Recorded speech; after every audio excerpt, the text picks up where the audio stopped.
Welcome back, everybody. My name is Tucker, and today's video is a continuation of my NBA season preview series for the 2019-20 NBA season, and this one covers the LA Clippers. The Clippers finished with a 48-34 record last year and lost in the first round in a pretty tightly contested series with the Golden State Warriors, but coming into the season, things are obviously much different. They've had a significant amount of roster turnover. They now have Paul George and Kawhi Leonard on the roster and look to be, on paper, one of the best teams in the Western Conference, but it's going to be interesting to see how they mend all of these pieces together, how well everything kind of works out with some of their older players that have been there, bringing in these new guys, how the hierarchy of all that works. But on paper, this looks to be a very exciting team for not only them, but also for their fan base this upcoming season. So let's go and review their offseason and begin, as always, with the additions. First up is going to be Kawhi Leonard. There's not a ton to talk about here. I'm not going to spend very much time talking about him or Paul George. Kawhi came back from what was a injury-riddled season in San Antonio the season before to having one of the best seasons in the entire league last year and potentially pushing to be called one of, if not the best players in the entire league. Very good for Toronto last year, not only from an on-court perspective, but seemingly from a leadership perspective as well, leading that team to a championship before ultimately leaving and heading to the Clippers. The other addition, of course, the big one at least, is going to be Paul George, who the team traded for kind of in concert with signing Kawhi Leonard, a very out-of-nowhere addition, but someone that was pushing for MVP candidacy last year before kind of breaking down due to injuries once the season got further along. And then obviously over the offseason, he had shoulder surgery on both of his shoulders, which is going to be a pretty significant storyline for this team this upcoming season. But still, obviously, outstanding additions and very interesting to see how that will work out this upcoming season. Next up now in terms of additions is Mo Harkless, who the team traded for from Portland. Is a good defender, but had a really down year from a three-point shooting perspective last year. And this is a team that's really going to need him to step that up and improve that this year to provide them some wing depth. Like I said, has size, has defensive capabilities, but needs to be a knockdown shooter for this team, or at least a league average three-point shooter, to get significant minutes and bolster that wing rotation. So on paper, kind of an iffy addition, but could be good for them if he improves his shooting from a year ago. And the last up now is kind of a flyer veteran that they took, and that is Patterson. He, in the past, has been a relatively good floor spacer and defender, but has been kind of on the end of benches for the last couple of seasons. Could end up being good for them. I did want to mention him here so that nobody gets mad at me for not mentioning him, but I highly doubt he's going to be a very significant part at all of this team's rotation or their season this year. Moving on now to subtractions. The first one is, of course, going to be Shai Gilgeous-Alexander, who was traded to the Thunder in the Paul George trade, and he was one of the better rookies last year, and certainly one that kind of came out of nowhere, someone that was really good initially, a good defender, good two-way player, could shoot a little bit, could pretty much do everything that you would want out of a point guard, especially someone so young in their rookie season. They're definitely going to miss him in terms of long-term prospects. Obviously, they have Kawhi and Paul George now, but they're going to miss his, like I said, his two-way ability, his ability to play defense as well as offense, someone they're certainly going to miss. And then really the only other subtraction that I feel the need to talk about in this video is another player they traded to the Thunder in the Paul George trade, and that is Danilo Gallinari. He is definitely going to be missed by this team as a wing scorer, as a shooter. Had an outstanding season last year, which always seems to be the case for him whenever he's healthy. As long as he's on the court, Danilo Gallinari is a really good NBA player and sometimes a borderline all-star candidate as well, like he was last season. They'll definitely miss him. They obviously brought in two outstanding wings, and I know I keep saying it, but that doesn't mean that Danilo Gallinari's value to this team will not be missed, because it certainly will be. Moving on now, let's go ahead and talk about the depth chart. And for me, I have Beverley, Shamet, George, Leonard, Zubac. Then I have Williams, Magruder, Robinson, Harkless, Green, Patterson, and Harrell.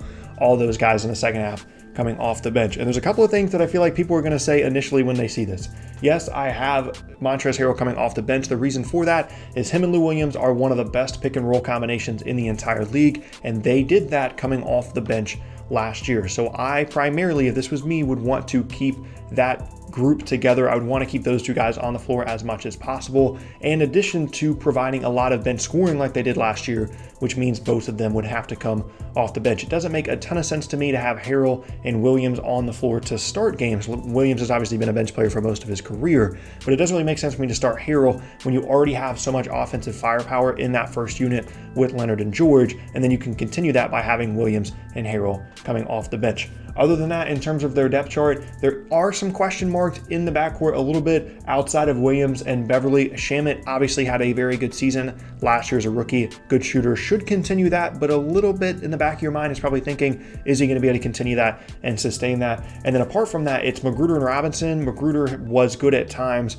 in Miami. Robinson really didn't get very much run at all last year for this team. So backcourt depth could certainly be a question mark. And then even at the backup three, Mo Harkless, I talked about earlier, could be good for this team, but he really needs to improve from a shooting perspective to be good for them. But outside of that, like the 4 and 5 rotations should be very good. It's just the backups at the 1, 2, and 3 could be potential issues for this team. Another point to make in terms of on the court for the Clippers this upcoming year is how is the Paul George, Kawhi Leonard thing really going to work? Because both these guys, even though they're wings, are used to having the ball in their hands a lot, are used to running, isolations in the post or out of ball screens or all different kinds of things. They're used to the offense running through them. And obviously Paul George has experience playing with another ball dominant player like he did in Oklahoma City, but that was kind of a your turn, my turn, taking turns kind of thing. And I'm very interested to see if that's the strategy that the Clippers go with this year on offense once both of these guys are healthy, or if they're going to try and come up with a little bit more of a motion-based system to take advantage of the other talent that they do have on the roster outside of just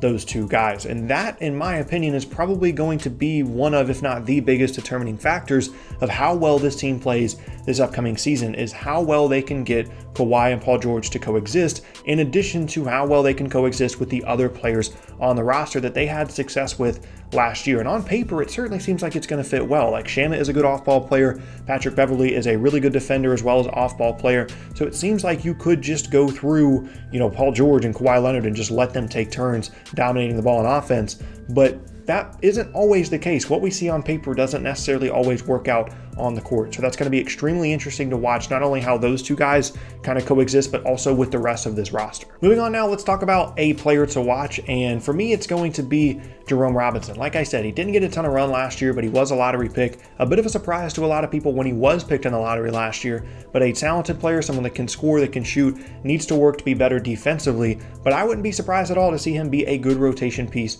for this team. He had some time developing last year in the G League, and I would really like to see them at least test it out and see if he can work at the backup 2 or the backup 3, give him some run, because like I said, they're going to need some guys to step up in terms of backcourt and wing depth, and I think Jerome Robinson could be one of those guys. I think they'll probably give Rodney Magruder the first chance to be the backup 2, obviously the 4th guard on the team, the 2nd guard coming off the bench behind Lou Williams, but I do think it's important for them to at least try and see if the Jerome Robinson thing is going to work out, because like I said, they invested so highly in him as a lottery pick last year, and Jerry West apparently loved him at the time of the draft, so I would like to see them continue to try that out, see if it works, and I wouldn't be surprised at all to see him become a nice rotation piece for this team this year, and one that they certainly need. The other thing I'm going to put here in terms of players to watch, it's just kind of a keep an eye on this thing in general, is the Clippers do still have moves to be made. Obviously, they don't have draft picks for the next 20 years, it seems like, but they do still have some interesting young pieces